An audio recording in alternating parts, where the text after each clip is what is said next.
with the county. I'm responsible for this, I suppose. Tonight we have Chris Canvas here with the Alberta Canola Council, and he's going to talk a little bit about that, and he's going to give us some tips and tricks on growing canola. So hopefully you guys enjoy and learn something, and the floor is yours. Perfect. Okay. I was thinking that I need to calm down when I come into a room. I could go out to Manning with a bunch of 15,000 acre farmers and I wouldn't know anybody, but here I know everybody, so it's a different kind of environment. So I guess to start off, I was talking to like Roger and Tyler earlier and a few guys, and I said these are the people in this room are the people who pretty much taught me everything I know. And so I told Roger, I said, well, I hope the coffee's good because I don't know who's going to learn. And he said that it's always good to refresh. And I was like, oh, that's me, is I'll know something and then I'll forget it 2 years later. And I'm like, oh, I should dig into that. It was kind of important. And so you can remember stuff for 2 years. I know. So this winter there was a vacancy with the Alberta Canola Commission. The gal from Berlin area, I think, Christine maybe, she wasn't rerunning for another term. And I had kind of expressed some interest, but I said, well, I'm going to be busy for another year with basketball, so I said I didn't really want to kind of start into it. And Carla is the ED for the Alberta Canola Commission, and she said there's so much to learn, start now, and then by the time you're done some of your other obligations, you'll kind of sort of have an understanding of what's going on. And so I've been to a couple of board meetings now, and I've been around the Alberta Commission long enough to be like, oh my word, they do a lot.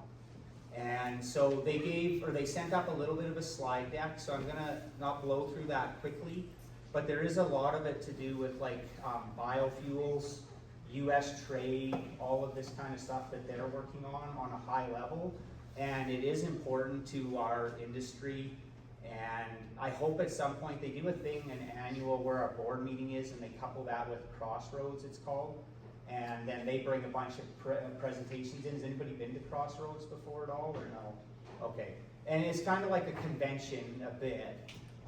But it is interesting when it comes to trade. And a lot of us, we could say that we wouldn't really care maybe, but if we grow canola, we kind of maybe should care a little bit, because it's a big part of where our price comes from, and there's a lot of advocacy that goes into what they do.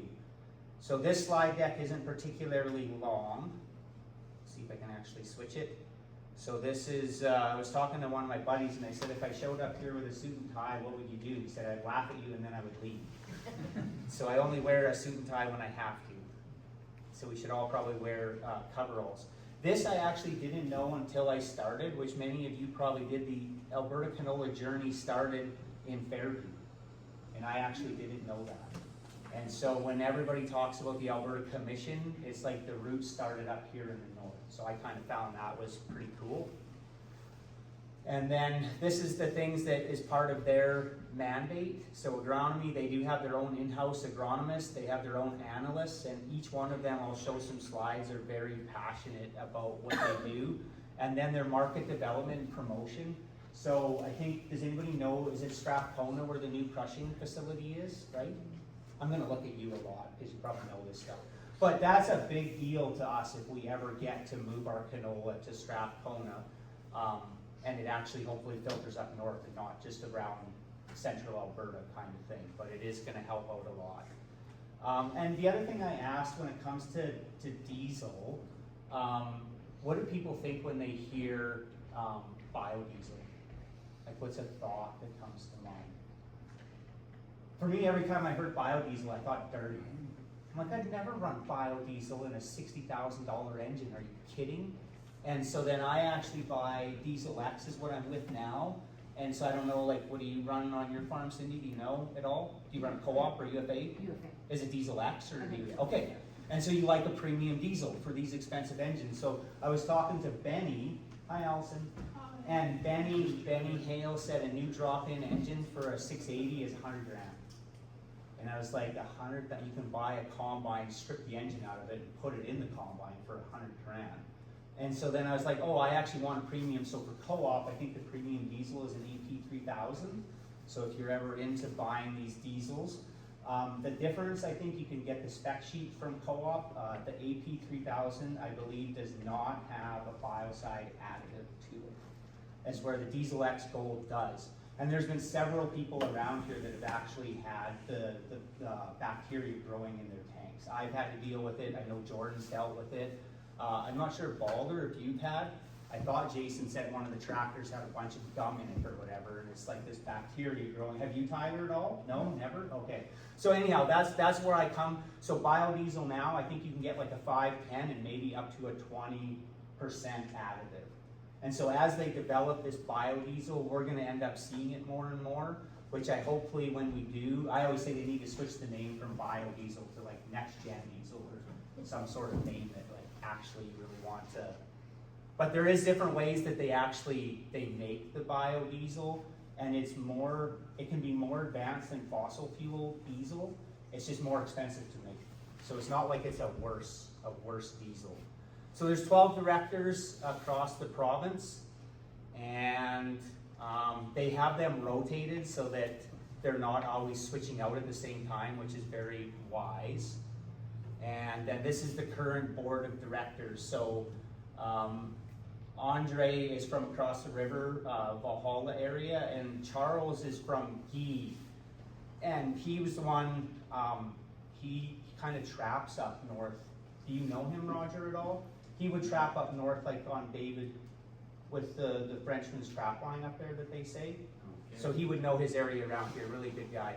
All these people are very gifted, and there's always something to learn when you're hanging around with them. So this is the team in Edmonton. And so, like I said, there's policy analysts and there's government affairs analysts, and then they do have a provincial agronomist. The thing that I was gonna note when I was putting this together is information is never the problem. We have more information than we know what to do with. It's, do we actually want to utilize it? Do we care about it? Do we pull it into our farms, or is it just another thing, right? So hopefully the goal today too, I guess, or tonight, was I was hoping that even if there's just one small takeaway that somebody can apply to their farm, then the night was a win. So did everybody hear about the research facility it was Panoka that got shut down? Okay, Julie's nodding her head. Like, that was a big deal provincially. And I always kind of ask, because Emma is with Pioneer, right? That's a big, what would you consider a rep for them, right? Pioneer rep. And the Pioneers of the world, the DeKalbs of the world, they're kind of pushing all this stuff out the door. So I always ask, well, what is the provincial part of that? Like, is that actually useful kind of stuff? And so I'm just learning all what they do.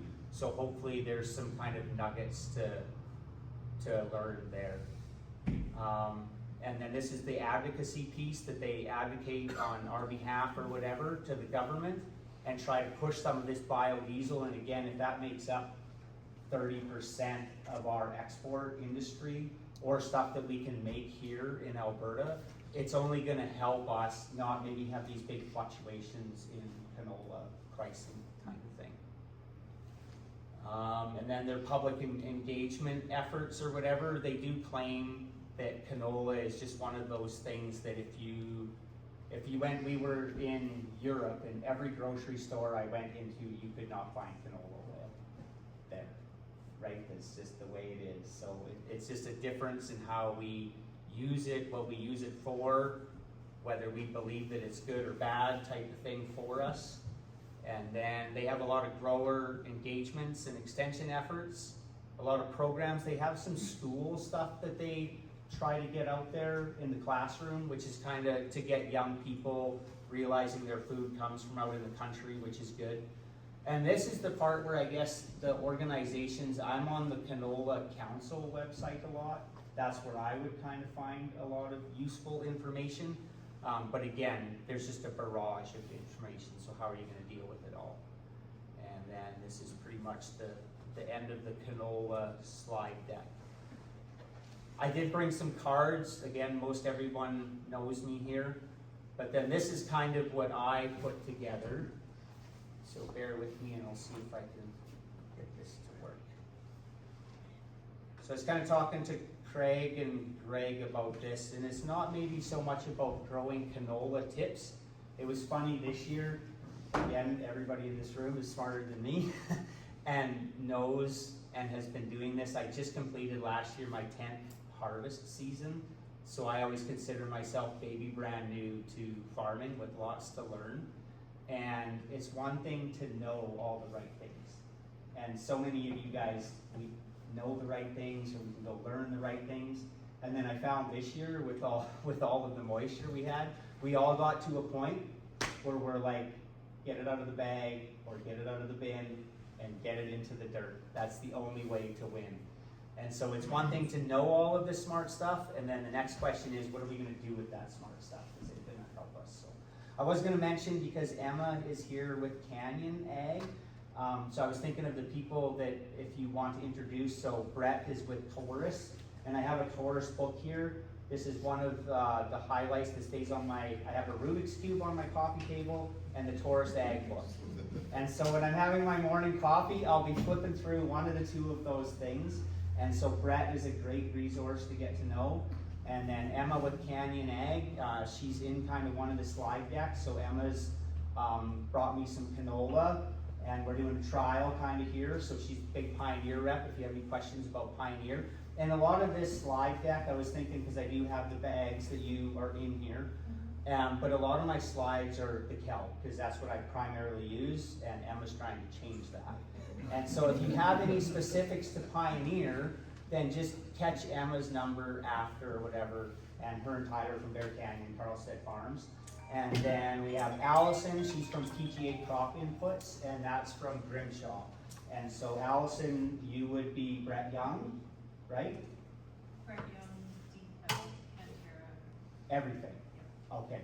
So Allison as well, another great resource, and is on my call list, just like Emma and Brett and all them people. I do have a rule sometimes. If I don't want to use the internet, I want to phone through my list of people till I can talk to a live person and figure it out, instead of just always using the internet. So, who likes fast cars? So I enjoy fast cars, Formula One versus Lamborghini. You can look this up. I was actually going to play it. It's a 2-minute clip. It's hilarious. Which one was designed for the racetrack?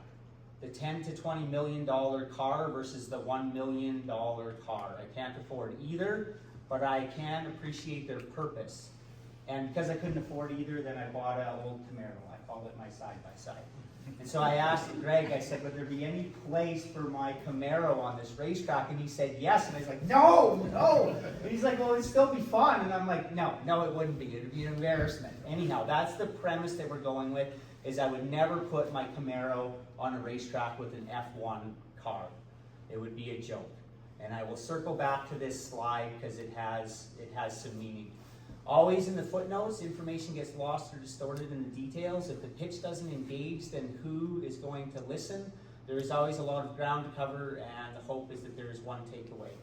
There are many professionals and great resources, like I alluded to, for the technicalities. That's one other footnote that I like to say. Sometimes I ramble on, and then I was talking to Carrie, that's another popular name in our industry, and I got a bunch of bluestone, copper sulfate, from the place in Fort St. John, the building supply store, like by the bag. And I was like, oh, I want to try this copper foliar. So I'm mixing this copper sulfate into my sprayer tank, and I'm spraying it over top the field, and then I'm telling Carrie, I'm like, oh, I think it's working, and this is the greatest thing ever. And Carrie looks at me, and he's like, just so you know, if it worked, you were lucky. You didn't follow the science, you're lucky you didn't nuke your crop, you're lucky you did whatever. So I always think of that when I'm going off on my passionate tangents about canola and stuff. Make sure, don't take my word for it. I'll rattle off a million things, go to the professionals, double check. Like, at least I always think if there's a light bulb that goes off, go and find these people that's what they do day in and day out. So I try to be a humble farmer. I have all these people in the room. I stopped with Dave when we were seeding, and Dave, like, you're growing great canola crops out there, and you do it totally different than the next guy, right? So there's always something to learn, and the thing I think in the farming industry that we really lack at is being humble with one another and sharing information. It's like, do we really have to all make the same mistakes? You know, I was so stubborn when I put my first grain bag on 10 years ago. Get that, wasn't the count, maybe it was the county bagger.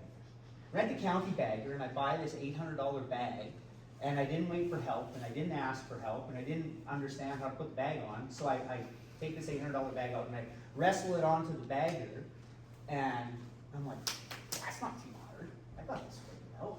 Wheeled around with the combine, and I start unfilling it as I watch the whole bottom of the bag rip away from out underneath the bagger.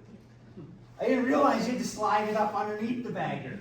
And you're like, how? So somebody actually is like, oh, I'm going to go bag for the first time. And I'm like, can I come help? So that you don't have to do what I did. Like, I fought that stupid bag so much, and I was like, if we could, I think, and I say this, I guess, with a grain of salt, there's been some things in the farming industry where people are actually waiting for their neighbor to fail so that they can buy their land. I wish that we could get out of that. Let's raise families, let's all make a living, let's share information, let's get along. So that's kind of my premise, and we need to be humble, and to do that we need to be honest. And I think in the ag industry, there's a little portion of that that gets a little bit missing too once in a while, is the honest part. I think you see that in a lot of industries, not just ag. You're probably right. Everybody wants to keep their information here. Yeah, so I'm halfway to the finish line, all I have is information, so I'm just gonna give it all away. They had a motto when I first come to the commission, and it was trust and verify. I never liked that, so I changed it. And it's verify and then trust. And I thought we can all hear all of this information. Don't, again, take it for, you need to go and actually test it, figure it out, ask a smarter person. And then I just got a few slides because I did a BC Grain Love Ag event or whatever, and I didn't know anybody there, and it's important for people to know who you are. So this is my family. And then this is what I do. So I worked for Bonavista Energy, upstream oil and gas, for 20 years. And that was our motto, is all together better. I like that motto. So I'm like, that's why that slide is there. And then PFC Campus is my YouTube channel. I don't keep up with it all the greatest, but there's a lot of stuff on there, right from my personal, like preaching to chicken pluckers to you name it, I put it on there. Seed treating kind of stuff. And it's for everybody's like, why do you waste your time doing that? So somebody else doesn't have to waste their time. They can just watch somebody from somebody that they know locally, and if they want to follow up, then they can. This is one of my joys, so school bus, and then we won provincials this year, so that was kind of a cool thing for our little local area. And that's my wife Melissa there, for anybody that doesn't know, and she said I'm not allowed to bring any more buses into the yard, so whatever. And then I always wanted to join the military, so in the bottom corner here, I got my National Defense card, so I'm part of the Canadian military, just as a Canadian Ranger, but it's kind of pretty much all that I can do at my age, and it's pretty fun. So, and this is back to the verify and trust, not trust and verify. So I told Alex he's not allowed to use my tractor as a skidder. So once we've got that under, then it's like go and reach out there, see how soft it is, get a little closer before you go and trust that you can just bail through it. So I always think that them are good pictures. So now we're going to get into the meat and potatoes of the canola, which again, everybody probably always knows this, but I was talking to Martin between yesterday and today, and so funny what I learned today off of our yesterday conversation. So we can learn stuff each and every day. And Emma, this is where you can chime in, or Allison, if you know a little bit more based on others. So I did see on the Pioneer bag, they did have the TSW. So does everybody know what the TSW is? So it's 1,000 seed weight. So canola got offended way back when because it was the TKW and they didn't like being called a kernel, so then they changed it to seed, so now it's TSW. So anyhow, TSW. And so why this matters, because I was talking to Martin and his drill, Dave, his drill has scales on it. Your drill and my drill, we don't have scales. So he's sitting there measuring it and he's running it out perfect. And I'm like, oh, me and Dave are just winging it compared to what you have. Anyhow, I get this new to me drill and it's got a crossways roller on it and it's got a shield over it and the wind comes down in front of it. And the guard was just slightly bent in the middle, but you couldn't see it. And before we made the first headland on the first field, I siphoned 3 bags of canola over what I was supposed to be eating. There goes $2,400, and we're back to eating macaroni for the rest of the month. And so then it's like, oh, do we all need to to waste our time. So we had a great talk about how you were metering out and and I ended up fixing this because I'm like, well, I'm gonna be broke by the time if I can't fix this metering issue. And then I talked to Paul because because we were turning around, I don't have sectional control. You have sectional control, Tyler? Yeah. You do. Oh, bless your soul. Anyhow, I had to buy $10,000 more of canola because they kept turning around and around and around, and you don't have sectional control. So then you have to tell your mind that that's where it's going to grow 50 or 60 bushel and not 30. So hopefully. Anyhow, I phoned Carrie for this extra canola, and I said, Carrie or Paul, make sure, I'm going to be able to see, yeah, right down there in the corner is the TSW 5.0. So the bags that Emma dropped me off from Pioneer were 5.4, 5.6. That was some of the biggest stuff that I had seen this year. When we closed up the tolerance on the drill from that shield that come around, if I closed it up so that I didn't siphon out anything under a 4.8. If I got a bag of 4.6, it started to slip again. So we had a meeting with some Bayer reps in Worsley, and I said, how much difference can you be? Do you know this, Allison, how much difference you can be on that number? The Bayer claimed that you could be 20% out on the 5.0, the TSW number. And I said 20% each way? And they're like, no, 10% each way. And so then I phoned Paul, and I'm like, well, don't bring me any lower than 4.8 stuff. And he's like, well, all I got left is like 4.7. Like, that's practically 4.8. And I was like, what? You're killing me. And he's like, well, the other stuff you want, all I got is 4.6, but it's practically 4.7. If you're at 4. I'm like, come on, next is going to be 4.4. I know. So you get that 4.4 TSW canola, and it's tiny. And so, again, I don't know if any of you are the procurement and seedings for your farm, but when I first got, like, say 500 acres of canola dropped off, I had 3 different lot numbers. And I'm like, are you kidding me? So when you're going to your distributor and you're buying canola, if you're gonna grow canola in the future, then tell them, I want the same size, so that you're not maybe fighting this with your drill, or you're not worried. And everybody says that you need to really recalibrate, and maybe this year, I needed to get out of the bag into the dirt. I would want to say the smart answer that I would recalibrate. Do you guys recalibrate when you go from a 5.0 to a 4.6? We do. You do, okay. Tyler's shaking his head no, so that's the difference across farmers, right? And so for me, I would calibrate at my 5, and I would hit a 4.8, and I'd be like, not a chance. So me and Alex have developed this thing, is if I go and calibrate, and one little thing is off electrically or mechanically as it's reading that, could that equivalent to 3%? Right, so if I'm 3% one way, then I'm 3% another way, and then 3%, well then pretty soon I could be 10% out. But sometimes you'll waste all your time on this 3% and you're like, you're never gonna get it closer than that. And on my case drill, I actually don't think I'm ever gonna get closer than that. But talking to Martin, I don't know what kind of drill you run, and you're like, oh, you're bang on. You're gonna be down to the very nitty-gritty, and I'm not gonna get there, so I just can't worry about it. But Roger, what are you thinking?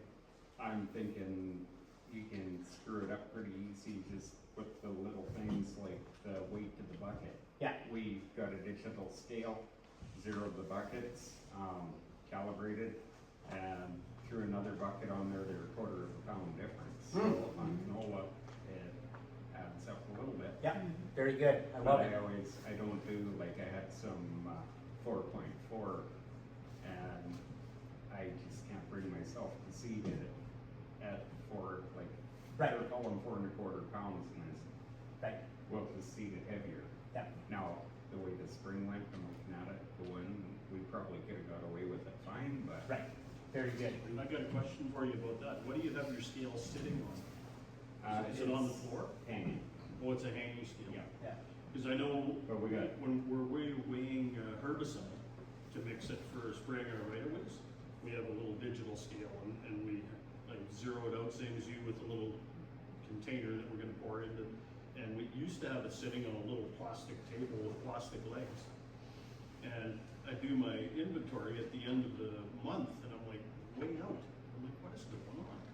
So then one day I figured, well, I need to replace this old table, so I built a good solid 3/4 inch top plywood table that's that solid on the cement floor. That scale was so much more accurate on that solid table than it was on that Okay. kind of spongy plastic one. Like what your scale is sitting on, that made a big difference. Yeah. So it's on the same, like in your guys' case with a pail like that, it's the same principle. Another 3%. So Emma, them bags, I flipped that bag over. I think Shane was in the shop with me today, and I couldn't find the weight on it. But last year, I assumed that Pioneer was sticking with the 50-pound bags. Yep. That's correct. Okay. For this year. Oh, and then they're going to change in the future. Very interesting. Okay, so when you talk seed size too, Pioneer does like an A, B, and C, or what are there? Not yet. Oh, okay. But right now, like everything's in a 50-pound bag. Okay. But seed size, don't they say like B on it or something, or no? Okay. The one thing, Emma does trials out in Bear Canyon, so Worsley, and I'll when I get to the slide, I'll probably re-say that. If you're in Worsley, what's the number one thing that you're gonna care about? Not getting stuck. Not getting stuck, okay. Ultra early, right? So yield, everybody cares about yield, but if it freezes, who cares what the yield is? So ultra early usually comes first, and yield comes second, and I don't know, what comes third? We'll work our way down the list, because probably nobody's actually looked at the other part of that slide yet. If you're in central Alberta, what's the number one thing that comes first before yield? Disease package, number one. You will pick your canola for the disease package it has. And Pioneer, that's one of their big claims to fame, is it not? Yeah, what about Brett Young? Any huge on? So I phoned Allison, and I was talking, does anybody know what the club root in the county was that got found? What pathotype? Pathotype H. So I'll flip here, if I can. Sorry. I'll flip ahead and then come back. So this slide here is a very interesting slide. So pathotype H in Western Canada, 17.7% of the time is pathotype. So if you're buying a canola, and I phoned Emma and I phoned Allison, and we were talking about like the Pioneer 44H44 or some of these older varieties, and you guys could both chime in, maybe Brett, is if they say on there that they were clubroot resistant for pathotype 3H, is there like an old pathotype 3H versus a new pathotype 3H? You're like, no, it doesn't matter if that was found in the 80s, it's still the same 3H then as it is now.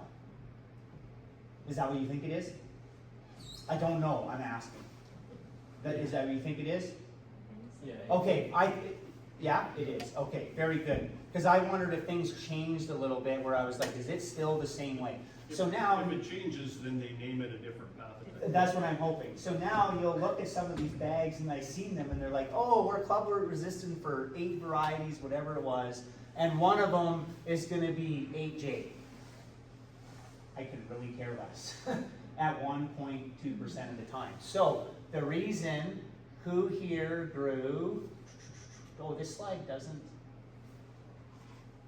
Oh, there it is. That's what happened. So funny, I asked Martin why he grew 902. Does anybody grow 902 here? Okay, why? That was the first thing I said was why. And so I grew it like 3 years ago when it first come out, and it was because I think Carrie said it was ultra early. And I'm like, ooh, ultra early for Worsley, here we go. And so I threw it in, I didn't look at the disease package, I didn't know nothing about it, and I grew it. And Martin said he actually investigated one step further. And so who straight cuts? Okay, I swathed last year, does anybody swath? I think I said that cost me, Roger knows that, was I actually penciled it out, it was an $80,000 decision that I lost. And I swathed because my daughter was 13, turning 14, and it was her year to start combine. And I didn't want her to start on a rigid 40-foot header and be frustrated with it. So I was like, I'll swath it, and she could just learn to pick up a swath. I got Father of the Year award. It was an $80,000 award. And so by the time we finished, versus we said, if I had kept it, so normally if you're 60% seed color change and you swath, and your stem has moisture, right, Brett? You will finish. And you'll finish in 3 to 4 weeks to combine, right? So last year, there was 60%. You could have went out there and best agronomy, and you're pulling plants, and you're checking main stem, and you're 60%. You go and swap that, that stalk was bone dry. That finished in, it was 10 days, tops. We were combining in 2 weeks and it was already 8 moisture. And that stuff turned to pepper, it shriveled. The stuff when we finished swapping 10 or 12 days later, we switched to night shift. And so the first fields we went in and we swapped, when we get into the low spot, the yield monitor would go under 10. You would look in the back window and you would be like, yep, it's under 10. And then at the end, when we switched to night shift because we were shelling out, then all of a sudden we get into the low spots where all the yield was on a drought year, we'd hit 80. And it was like pulsing out of there. And you're like, oh my goodness, the signs matched up to what everything that we thought. But you can't go back and change it. So anyhow, basically, so this year I had a B field, and I think I got out of order. I should actually back up before I get ahead of myself. That's a great slide though. That's the Pioneer bag. Okay, so I just want to zoom in on this a little bit because I led Martin astray. Martin showed me a picture of his bag, and down here in the corner, it showed Prosper, Buteo, and Fortenza. Mine shows that. Martin showed Prosper, Buteo. And he's like, well, why did you pick Fortenza? And I'm like, I've had cutworms twice. And lucky for me, I don't know what kind of cutworms they were. There's 3 different types you might have up here. Is anybody smart on cutworms? No, I'm not smart on cutworms. I knew we had them. And they was complete dumb luck. They teardropped out in the field, motored everything off, and they mocked out. I didn't have to spray. It was nothing to do with it. It was just timing. And so then I thought I have better things to do in my life than crawl around and check my canola crop on my hands and knees. So basically, I think the Fortenza, Carrie thinks was $5 extra a bag. And so then we're going to flip to your new canola variety. Do you keep track of the price, Allison, for... Do you know how much extra it is for Fortenza? See, if they don't know, they can find out. That's what's great. So here's the deal, is I flipped over the tags. I told Martin, I'm like, I get Fortenza because it's cutworm, and I actually told you it's an added level for flea beetle protection. No, it's not. It kind of is, but it doesn't. If you flip, I took a picture of it, but I didn't add it in here, I think. It's just Group 28 on Fortenza. And so I emailed Carrie, and I'm like, I have Fortenza, not Fortenza Advanced. Right? So if I want the extra flea beetle protection, I would need to get the Fortenza Advanced. And so I do have a slide in here with the cutworm protection. The thing is Martin said something very humble and honest. How do I get it? You ask your retailer, and they'll just put it on there. And you have to decide whether that's another $5 an acre or whatever the cost is to not go and look at your crop. And go ahead. You guys have Lumiderm, right? With the monic. Yeah, and the Lumiderm, like that has added protection against flea beetles, right? Yeah. 'Cause Okay, the I'll Lumiderm- flip to the next one because I was gonna put Emma's bag on that slide. Because this is going back to my DuPont days, but if I remember right, the difference between your Lumiderm and your Fortenza is a lighter rate of your active ingredient, which is why it doesn't protect against flea beetles. Okay. So now we've got Lumiderm on it, Yeah. which is 1.5 times the rate of regular Lumiderm. And instead of giving you 30 days of protection on flea beetles, it now gives you 40. Yeah. Very good, thank you. So these are the things now, is if this canola, I'll show you a trial later, this P1530G, if it actually, I'm speaking for her, 1530, because if you say 1530, you'll get corrected. oh, okay, very good, very good.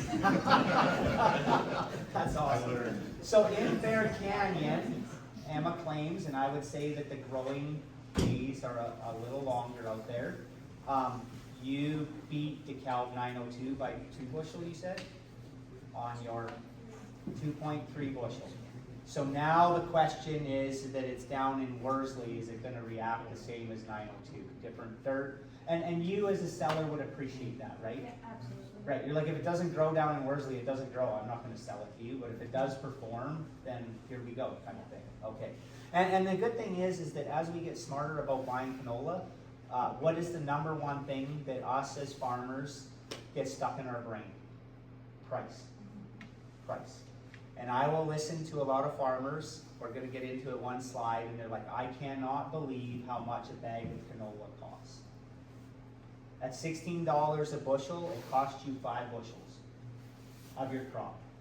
That will be the best 5 bushels of your crop that you ever gave away, in my mind, hands down. That's just a personal opinion. Okay, so back to this, there's sheets, there's people, there's reps here to talk to when you're buying canola. Just don't, right? Now I'm like, oh, I'm actually gonna ask them next year when I get Fortenza put on there, of like, is this advanced or is this just regular? And I'm gonna match up the sheet because I care about this, because Club Root is here. We wanna make sure, oh, that's the other thing. So on the other sheet, this bag here is this is a 401. And if you go to the first sheet, right here, 401, it's only susceptible, not resistant to a lot of things. Whereas the 400, but I think that the shatterproof rating is higher. And I actually thought that 401 in my brain was better until I looked at this. So now when I actually go to my retailer, whoever they are, I'm gonna have a whole different set of questions to ask. And so I did grow some 904 this year that is really good. And again, do I care about 8J way over here in the corner? No, I kind of care about what's going on over here type of thing. This is interesting because I asked why we grew 902. And for me, it maybe is it because the neighbor grew 902 and we hear all the coffee shop talk and we're like, oh, 902 is the gangbuster. And then you're like, why not 900? And so the other thing, if you straight cut, does anybody know what the shatter rating is of 902? It's like 5.6. Yeah, it's small. I beat you, Allison. It's 5.6. It's really small. So to break into the shatterproof whatever, it has to be over 5. And once you get 7 or above, you get into like another category. And they say when they actually develop canola, that trait that they develop, they could put it to a 12. That you could almost smash it with a hammer and not open it. So however they develop this stuff, that is one of the easiest traits that they can develop. So for me, pod drop, not just pod shatter, is that like that a thing with you guys? Do you track pod shatter and pod drop separately? Pod drop's a lot harder to track. Very good. Okay. Okay. But for me, it's like, well, why did I go with 902? And so 900 is pod shatter, I think, is a 7. And so then years ago, I was growing an ag nutrient PB 760. It was really popular in Worsley.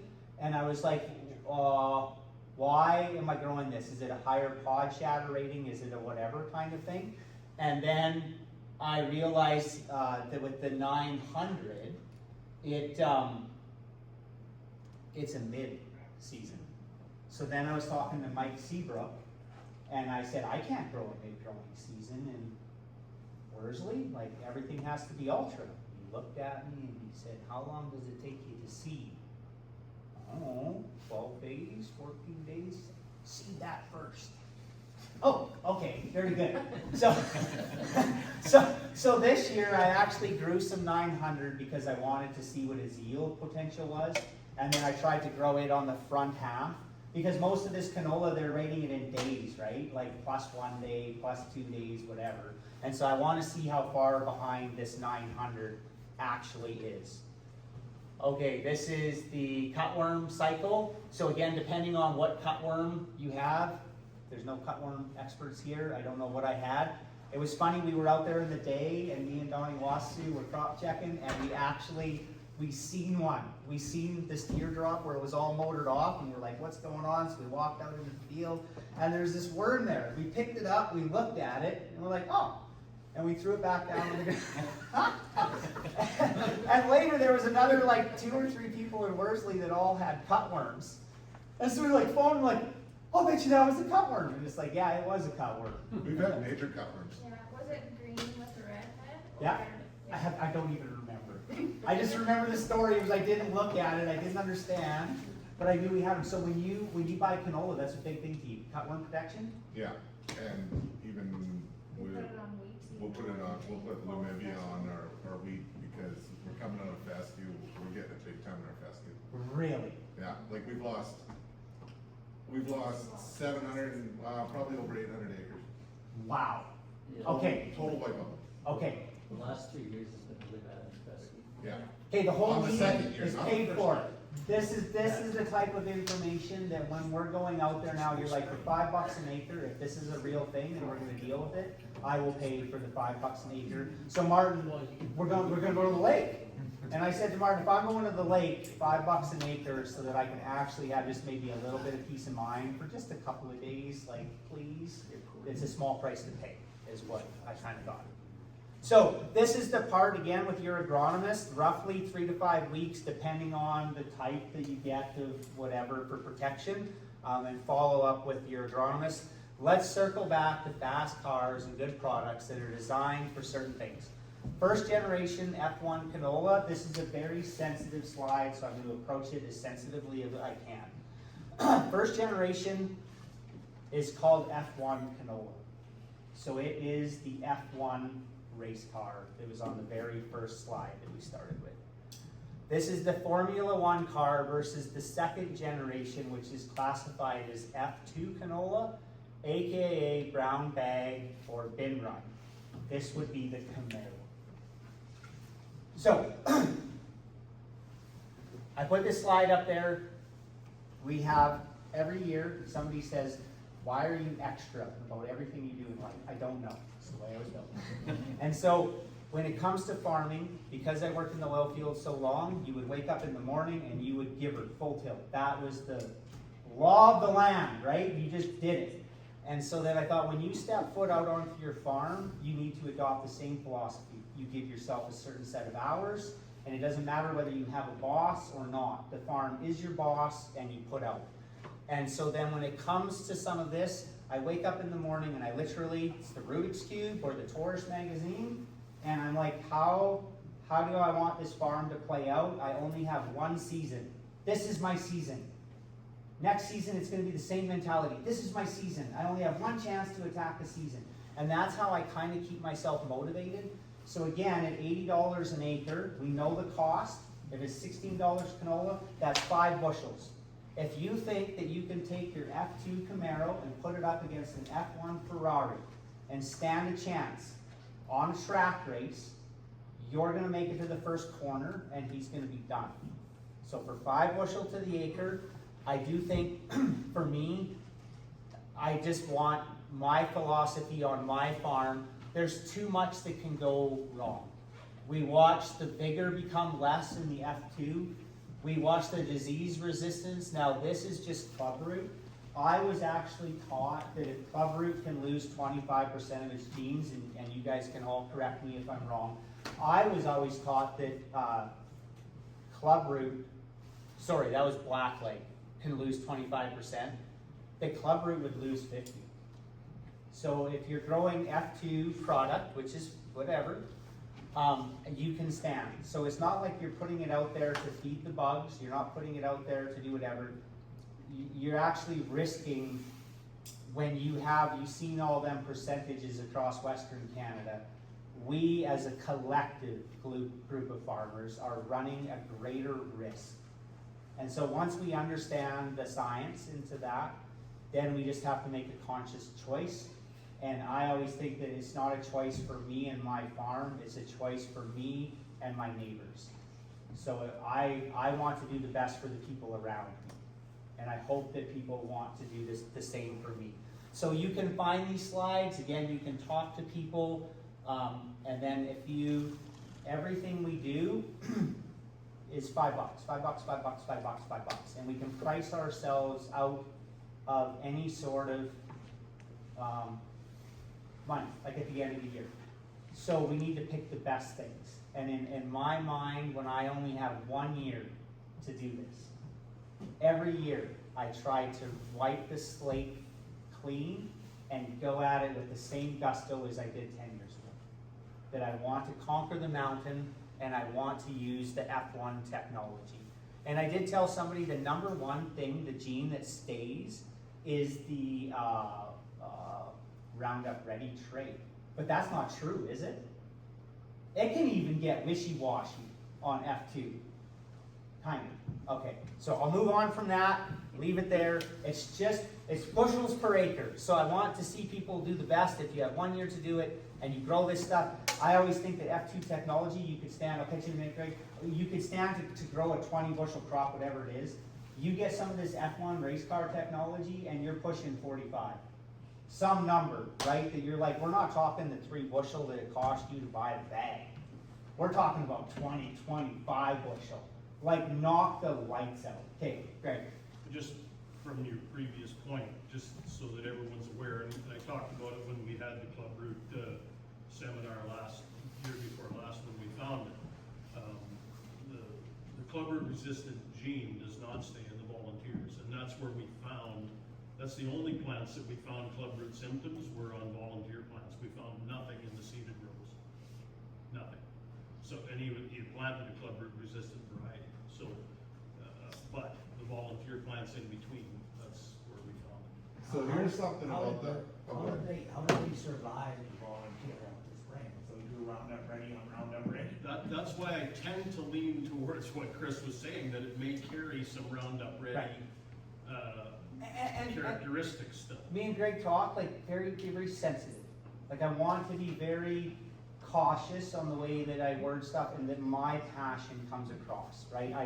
I just want to see everybody's farm do the best that it can and to understand. So this year, Tyler has claws combines. Yeah. They don't throw stuff over, right? They keep everything in the Well, combine. there's a little. A little bit. Okay. So after last year with that hyper dry coming through the harvest, we probably would, this is the most I've ever seen. Same here. Okay. But I was gonna say, we're even finding, like, so Bear Canyon's pretty much wheat canola, wheat canola, wheat canola. It's 80% of the acres. Yeah. Canola every second year, wheat in between. So I go out and I'm spraying first pass and I'm like, man, I got a lot of volunteer canola here. So what we're trying to do, but we missed it this year. We're trying to grow Roundup, wheat, Liberty, wheat, Roundup, and rotate your fields so that you don't get the volunteers, so you don't get the Yeah. Club Root, right? Okay. But that's actually it's a fairly tough management skill because. The way that it works on, I'm not gonna agree with you here, but the way that it works, 100% of your farm is Roundup Ready Yeah. for 2 years. And then you swap it over and go 100% Liberty. And that's how you can guarantee that every pass will get volunteers from before. So, in a management like ours, where 50-50 and underseeding, that won't work. Okay. Because you're always underseeding a little bit with your fescue, so you need those acres to be Liberty. But where that practice does work, if you have a bigger rotation and everything, like, say you do 3 crops in between, everything's Roundup for 3 years, then you swap to Liberty. But Okay. it don't matter anyway, cause there's, lamb's quarters and a whole bunch of, exactly the same as canola that harbor that. So what's the big deal? I go Roundup Ready, I'm Roundup Ready, I'm Roundup Ready. But you're killing those ones out. It's the volunteers that carry over that Liberty Link resistant But trait. you've also got lamb's quarters and others, there's about 30 But different weeds they're that not harbor Roundup that. resistant though. No. Those ones you can spray out. Right, so you won't have that second generation for So sure. I'm just talking that kills the volunteers. But you have second flushes too and stuff, so it's. Right. And so what I explained too, like there is these practices that are good for us to start to think about. And then I was telling Greg, it's one thing when you come from a year like this year where you have volunteer canola versus seeding F2 technology. So the volunteer canola has sort of already went through a phase of natural selection, right? Because not all of the stuff that come out of the back of your combine is growing, right? Just the best of the best is growing. And you're trying to spray that out. So one of the bags that I showed on the first slide was 401. And so I said, well, let's talk about, instead of like intentionally doing something, let's just kind of like take it down a little bit and be like, oh, is there any times where it's unintentional? So I had half a load of canola coming in off the combines, all my bins were full, and I had nowhere to put it, and I'm like, oh, I had this bin this far from the top and this one this far. So I literally run around to like 4 bins trying to empty this half a load. And I have a rule, bang on the bottom of the bin and check the thing. And I was like, okay, so after 4 bins of doing that, I moved the auger around to the other side, didn't do it.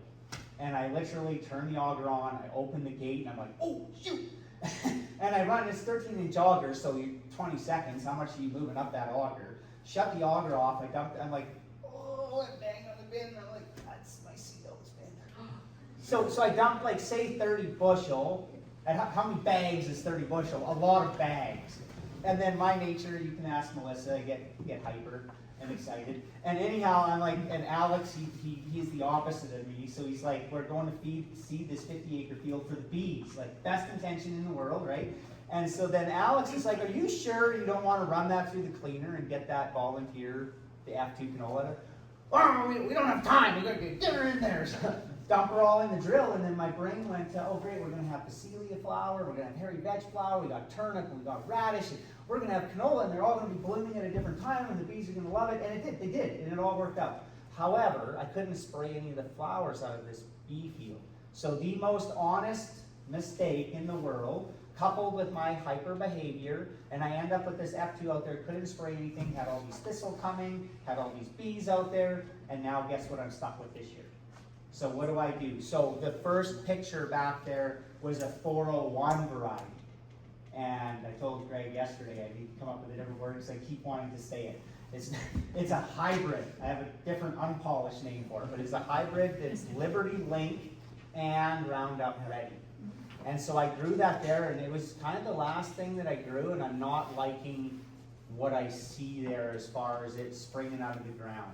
And then I do also realize that might be the worst thing you could grow on your farm, because you have one shot at it. What are you going to do after what are you going to spray it out with next year? It's not going to spray out with Roundup or Liberty, right? So then you're back into a cereal, so I'm like, I need to clean this field up this year. And Carrie said spray with Liberty first. If you had a choice of killing thistle, would you use Liberty, or Allison, would you use Liberty or Roundup? Don't say that. I went and sprayed with Liberty. And so then if I just sort of nuke the top of these plants, then when I go in for my second pass, the whole idea was to get these thistles out of there. Huh? You won't get them. Okay. Right? So I talked to everybody, and I said my number one thing in my age, I would phone Bob Turner for gravel, and I'd be like, Bob, I need such and such, da da da da da. And he'd be like, okay, and he'd bring me the gravel. And as I got a little older, I thought, why do I keep telling people? I need to ask. And so then now when I phone Bob, I say, hey, I'm putting in some post holes, or I need some gravel for in where my cows are, or whatever. He's like, oh, you need this, or oh, you need that. He's the professional. And so now I'm trying to adopt that to every avenue of my life. I'm still struggling at home. Melissa will tell me to ask and to tell. Anyhow, that's the philosophy though, is when I come to my ag people, Stacy, don't laugh too hard. Don't make the mistake She's of asking right your wife there. anything. Okay. Just do. I just do, okay. So, but that's the thing, why did I not ask? Well, I guess I sort of asked one person, but maybe I should ask several people. So anyhow, okay, back to the slides. This was my comment on the 900 versus the 902. So if you ever want to attempt, the 900 is a 7 for the pod. I do get nervous on a 5.6 if I'm gonna have pod shatter.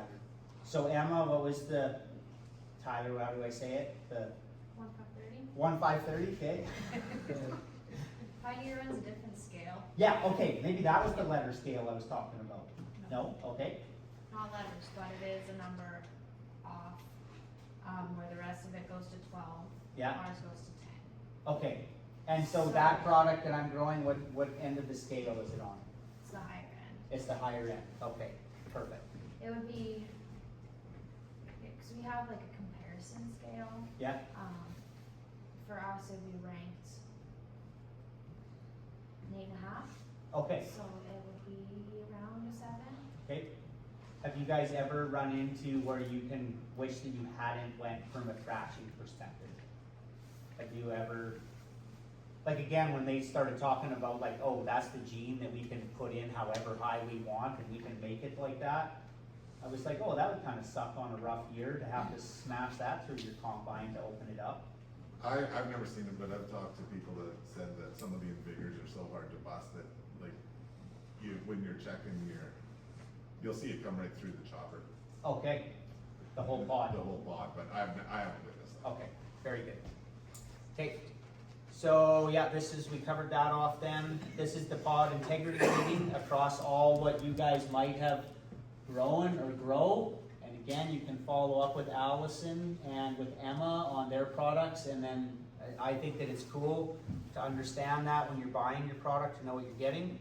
And then we'll leave the canola for a little bit. I might dip back into there. When diversifying, I try to consider as a value added or just another thing to maintain, because on the farm there's always another thing.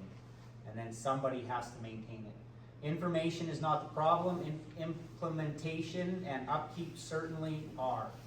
I can come up with a million good ideas, but how many of them are going to stick around for the long haul? Follow the calculator. So I got into bees. Don't get into bees. Actually, no, bees are like crazy fun, but there's no ROI on them currently. So fun, they're in the hobby category. These are the things. Peter still trucks for you guys? Yeah. So I was talking to Peter, again with the Canola Council, they have all these lofty things, right? We're gonna go in biodiesel, we're gonna go in government, we're gonna lobby, we're gonna advocate all these things. But while they're doing that, I'm always pitching to them, let's give our neighbors something they can take home and hang on to. And so as little as this thing is, this is my version of AI on my farm. And on the pictures, I clamp it on here. I can load out of a bag by myself, one person. I'll sit in the truck when I'm loading this light 8 moisture canola, and I will sit in the truck and I will watch the camera and I will move ahead a foot at a time. I'll get to the back of the trailer, I'll bail out, shut the auger off, and away I go. $250. And so I was like, I don't know if anybody always has to work by themselves, but this is just a small thing that I always like to promote, that it can help you on the farm. Who uses town water? Who uses Douglas water? Town water. Town water, okay. So I kind of always ask the why, and then just, this is back from my oil field days. These were in a scrap bin. So I took them out and I had them sandblasted or whatever on the inside, was able to repurpose them. There was no norms in them. I didn't check. Anyhow, so I run a 25 micron bag filter in there, and then built a dock, so there is some capital investment into this or whatever. And then basically I always ask the question, sometimes we don't do something because it seems difficult. And if one person went through all the work on one thing, and I can share that with you, and then the next time you have one great thing, share it back with me so that I don't have to do it. This is a company out of Red Deer. And so then it's like, oh, take a screenshot with your phone if you want. I hope he's still around. And then you can decide if you want a 3-inch one or a 2-inch. And back when I priced them out last year or the year before, this is a 2-inch stainless. Spend the extra money on a stainless versus carbon steel, because you'll get the scale on the inside, and then it goes out the bottom, so the water comes in and through the filter. And so if the scale is on the outside and you don't clean it out every year, that's the first thing you'll run into your sprayer. So I always leave the hose looped back around to the dugout, and then I turn this on and I flush it out, put a new filter in it. Depends how many gallons you're running in. That $7 filter will last you 15 loads. If you have it in the water kind of at the right depth or whatever. So, And we had them advertised in our newsletter when Chris first told us about them, when we were having all the fires, and we thought we'd have to limit water at the truck fill stations. Okay. So we put that out for everyone to use, and I think at that time they were $1,800 or something. Yeah. So then the follow-up question to that is, because I'm always the guy that tries to ask the why now instead of just doing, so I asked a guy, and his mentor was from Fairview, and he's like, well, he uses the town water all the time, so that's what I do. Did you ask why? Well, no, I just thought that was the thing. So then I went to my retailer and I got water samples. So this is the town of Worsley water, which would essentially be the Bear Canyon water, right? It's all truck. Well, no, Bear Canyon, we're running off the. Oh, the well. The well. Oh, okay. The truck fills off the well. Very good. And so then this is my particular dugout water, and you'll notice the sodium in the town water is 119 parts per million, and out of my dugout, I am 17 parts per million. And so they recommend, it's a Crimson product, and I mean, that's the science behind it. I have the paper here if anybody wants to take a picture of it. And I also have the sheet from Hawkview. It cost me, it's a $40 jug of Crimson, like a modifier for your water. And I only have to use, recommended, I use 5 liters for a 1,000-gallon tank. So I'm $20. I thought I did the math there. What's the math, Tyler?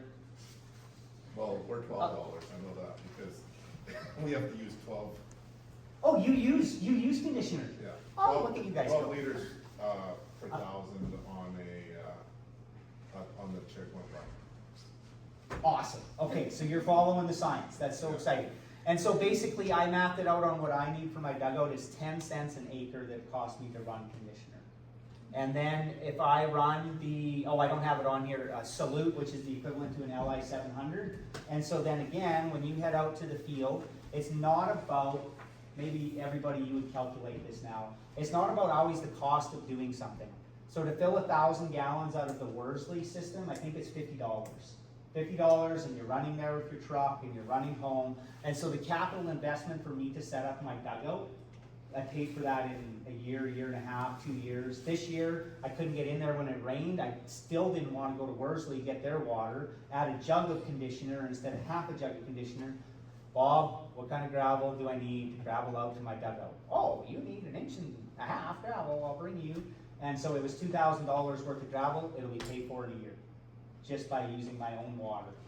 Didn't you mount that filter onto a trailer so you could move it to other dugouts? Yeah, I have a second one on a trailer, so then at the end, when we were in that drought year, that particular dugout was getting low, and I was worried about having to fill, so I mounted a second one on a trailer, so I can fill into my tank, so I don't have to run dirty water into my tanks, and then dirty water out of the tanks through a filter, so it just seems. So you don't get no algae in your tote tanks at all from the water? So I had hillbillied it, I think that's an appropriate word, and I actually just switched this year, and I went and bought all black tanks. Oh. Yeah, So that so don't get algae. it'll slow it down. Am I saying that But correct? you do get algae in it where the words are going. So if you haul for your cistern for your house on the same tank, you gotta wash it all out with Oxy. Okay, But- so but if- here's, If you have land that's spread out all over too, but you have dugouts on each of those land, that saves you some travel time. You've going already on. got the tote tank though for volunteers. But you're still traveling. But here's the deal, I think that Tyler, because they do it, would probably attest to, is I think our human brain, we see town water and it's clean. And our brain says it's good. It is not good. What is in that water, and I say that with a grain of salt, I say that as if to say, don't think that that's not binding up with your chemical. Whatever is in your town water without Crimson added to it. And so then I'll go back to the very first slide again. This is the F1 race car. You pull out to the sprayer and you're putting $2,000 worth of chemical into that tank. Goody for you. How much did that sprayer hour cost you? Right? You look at the cost of sprayers nowadays. I don't go run out to fields to do them twice, I've got better I've things. got 1/4 of land where I seen a thistle plant on this year. So you don't tell me that water works. Oh, no, Yeah. so, but this is back to the, like, Yeah. as sensitively as I can, I have seen people where they would say, start to cut rates maybe a little bit, and then they're using different types of water, and they get into a situation where all of a sudden, they would think that it's maybe resistance, but it might not be resistance. It might be like just all of these things stacked together that aren't the best that they could be. And so then again, if it's working for you, that's great. But if there's a day when you're like, oh, I don't like the performance of this chemical, then you'd be like, oh, is it the water? Is it the something? And then maybe it would be something you would want to dig into down the road. If not for today, then later. And for me, it's like it helps me now, and so then that's why I just share that. So again, it doesn't help you now, discard it, leave it alone. Down the road, if you're like, oh, I want to know more, it starts to matter on my farm. And a lot of farmers over the years, they never had a dugout designed for something like me. Yeah, for sure. So you gotta get a hole in and you got the expense of all that, Yeah. and build a new dugout on top of a hill. Yeah, On so, 20 years. so then maybe like Tyler, which I would say, Tyler's not willing to run the risk when you go and fill up with that well water and you're adding conditioner, right? Yeah, Is it a performance thing for you? yeah, and And you're taking water from different sources too, that's something you gotta watch as well. Okay. You wanna sample Right. every dugout, cause it can vary. If you're gonna go as far as sampling Right, one, you Right. gotta sample it all, cause it's gonna be, right. So you guys are in Truckville Cherry Point then? Yeah. Okay. Yeah, but how Yeah. much does that And cost this- you to get that water, yeah? yeah, and it was, what I noticed, like, glufosinate was working pretty good until 3 years ago, we started getting them sometimes with the well water, sometimes with our dugout, right? And we're mixing back and forth. The last 2 years, we've used just well water, and I'm like, what's going on? Like, I'm not getting control with Liberty like I used to, or Interline, sorry. Not getting control So with so what is Interline. the difference between the Worsley, where you get it out of the hose, than Bear Canyon? Well, we have it's a well. Cherry Point is Cherry a Point's a well. well. He's talking about the Cherry Point Truckville. The one at the Bear Canyon Post Office, that's hauled from the Okay. We're not Worsley. supposed to fill That's it the up. same water as Worsley. Right. Yeah. So, but again, each person here will be doing something different, and there'll maybe be a little light bulb that goes off and be like, oh, is this something that I wanna check out conditioner? If I feel like I can't use any other source besides town water, then talk to your retailer and be like, hey, you know, can I safeguard? Because that's a very good point. You go out with glufosinate, that's Regulone, right? No, No, sorry. Liberty, Liberty. What's Regulone's knockoff name? What's the active, huh? diploc, Diploc. So have you ever seen issues with Diploc? well, perhaps we haven't used conditioner with dicot yet, so we don't know. Oh, okay. I keep wondering, because you start going out there with 20 gallon an acre Diploc, I've got better things to go and do that twice. That is for sure. So, anyhow. Okay, so Crimson, this is the Taurus book that's sitting on the table that I keep talking about. The reason why I love this is a plant and this is a human. And we need a lot of the same things. And it's just good to, if we have this program of fertilizer, great, but I think that we can all learn a little bit more, and it's just something great to, I call it like brain food. I don't want to just do things the same way that I've been doing them for 10 years and not ask the why. And so this is the start. I just made the joke with Shane. I said you can choose, everybody, you know, kids, whatever. Would you choose to give your kids steroids, or would you choose to give them nutrition? And so sometimes we just keep jacking our fertilizer rates, and I'm like, is there anything else we can potentially look at doing that still fits your net back program on your particular farm, whatever that looks like. So that's my little tip there. And this is just a quick filler slide. I got tired of fighting with stupid small engines on the farm. Drives me nuts. Your grain auger, you finish with it in the winter and it would sit there till spring, and then you fight with it because there's a bunch of gum in it. And so then I have a 400-liter tank sitting beside, and that's all that my small engine sits in. And then whoever can do math in their head really quick, I was in the yard and the truck was filling it up with high grade. What's high grade? Premium. And it was 60 liters to flush this hose. And so 60 liters of farm gas went into my 400-liter tank, and I'm like, by percentage, that's pretty high. So how's about you just fill it up with farm gas from now on, and I'll be the one. This doesn't cost me any less than getting premium, but I am guaranteed to know what he gets in there. Since I started doing this a couple of years ago, I have no issues with any of my small engines. I walk out there to a 3-inch pump that's sitting in the grass the next year, and it just fires right up. So it is truly one of the kind of the top 5 things that I agree with. Have you tried the Aspen fuel? No. Oh, that's a high grade. Yes, I should say I have it with my We chainsaw. buy it for our fire trailer, Yeah. fire pumps. Yeah. Same thing, Yeah. they don't have any problem in the spring, they fire. Yeah, there you go. So same idea. I just buy this by the caseload or whatever. I have a little thing that I know it takes 4 of one, 3 of another, 1 of the last one. Dump them all in. Way you go. Anybody have John Deere combines? Look at your John Deere combines. Whoa. So this was walking down the field. This was the one that Shane was driving. And I seen the tire wobbling a little as I was walking towards the combine, and I'm like, what in the world? And so then I phoned, I just bought one today, a brand new one of these from John Deere, $6,000. New one that you can get made is like $4,750. A used one from Grant Cooley is $3,300. And so I sent him a picture, and you know what his answer was? Oh, that's what they all look like. Like by all, you're saying this is a regular thing? Oh yeah, we got a whole bunch of stock. And I'm like, oh. So now when I'm walking around my combines, it's like literally the last place you tuck your head in to kind of look. So what are you laughing about? You know this. Tracks. Oh yeah, you're tracks. Tracks. There you go. Okay. So last thing, I know we're getting late. I'll try to wrap up here. We don't have a John Deere. Yeah, that they don't have a John Deere and they have tracks. Our tractor did the same darn thing. Yeah, that's true. I John found it Deere. interesting when I asked you why John Deere you makes ran sense. John Deere, and you told me that it works for throwing everything out the back. Well, just- Your answer surprised me.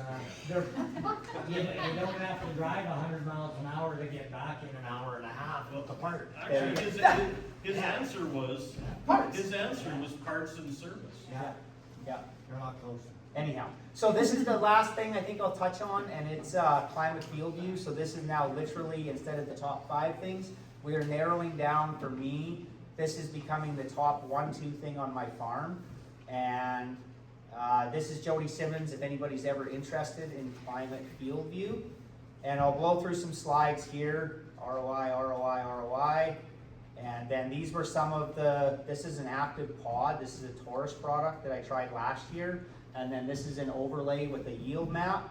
And then when I say yield map, John Deere's are horrible for yield management because they have a clean grain elevator that's meant for like 300 bushel of corn or some nonsense. And you're running a 30 bushel canola crop up, and it's got a mass flow sensor. So when it comes up and hits this, it's just sporadic.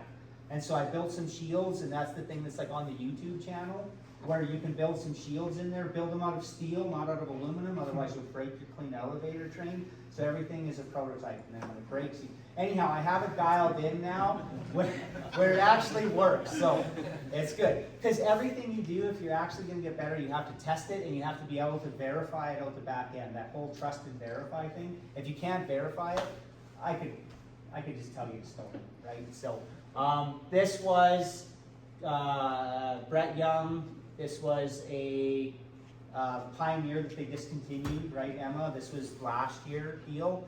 And then yield map. This was nice because this was on a field where I was trying to save some seed. So this was just a fall burn down, and then I was able to like map it where I didn't spray. And so when I pulled in there with the combine, then I could just throw up the double screen on my combine, and I could just follow where I knew I sprayed and where I didn't, kind of with my booms. So I found that very, very handy. And then this will be the last thing that I show. So this is now back to live. This is this year. And these were just a few of the tests. So I decided instead of trying to do a bunch of foliar, which I love foliar and playing around, but then can I quantify it on the back end at 2 bushel or some number, and I can't see it. So then what I wanted to see is I wanted to go for 5 or 7 bushel, and I believe to get that, you have to do it on the front end, on your fertilizer end. So this particular sample was some of my leftover fertilizer, and we kept it on the fertilizer spreader, parked it in the shop, and then we waited till we thought it's gonna rain. The forecast is actually gonna be right. And we went out on Saturday and we did like a 12 or 13 hour day, and we top dressed all of our fertilizer, and then it rained on Monday. So I think we run through 230 gross pounds through the drill. And I wish I put a slide in here. I had these awesome case openers. They were $830 an opener. They were wearing out, so they were plugging up. I was gonna switch to Dutch. They were $350 an opener, and that's 80 some openers I would have had to have, 84. And then we went to Adam Jet, and they're $330, and it come with the drill. The openers and the wheels cost less than the whole drill put together. I was worried though, because now I'm down to a separation of 1 inch. So instead of running 300 pounds of gross fertilizer with my canola, I pulled back to 230, 30 with the seed, 200 down the side, limited separation, and then I top dressed at what we're calling after we calibrated 100 pounds. And it rained, so I'm not big on fixed fertilizer, and what's the other word? I forget what it's unfixed. Anyhow, I was having a fertilizer thing, it's still loose information. Huh?